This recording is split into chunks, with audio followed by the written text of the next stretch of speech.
3 inmates who escaped a maximum security jail in Southern California are still missing. Apparently, no one's seen them.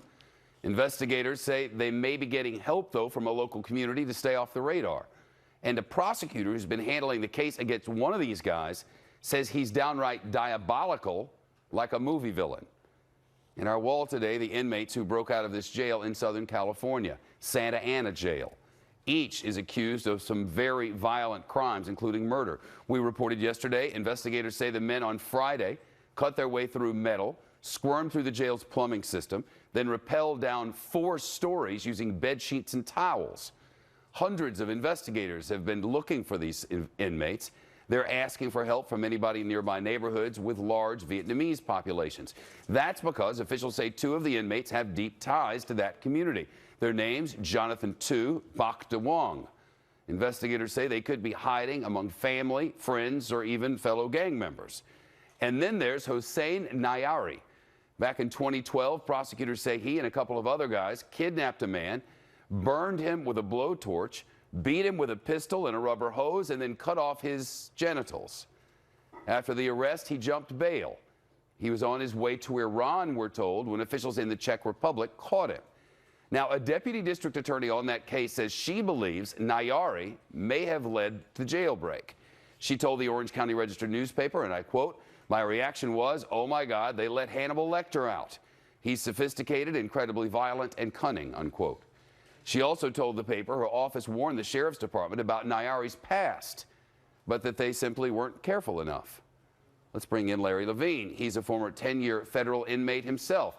He's founder and director of Wall Street Prison Consultants and joins us, appears from our Los Angeles newsroom. This had to have been a pre-planned thing, according to a guest we had here yesterday. What do you think? Well, I mean, look what they did. They went through the jail. They found an escape route. They utilized tools that got in somehow. And I disagree with that district attorney as far as the Iranian planning it. Remember, he's only been there for a month. The 2 Vietnamese inmates, one of them have been there, I think, since 2013, the other one since 2014. I think that they actually planned it and brought the Iranian in to their crime. I mean, logistically, somebody had to have that bunk right next to that grate that they cut through, and that was probably the 2 Vietnamese.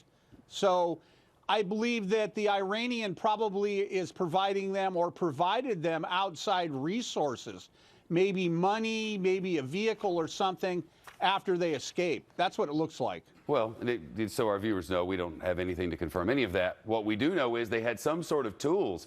Based on your experience, how do you go about getting tools, the kind that would cut through layer after layer after layer?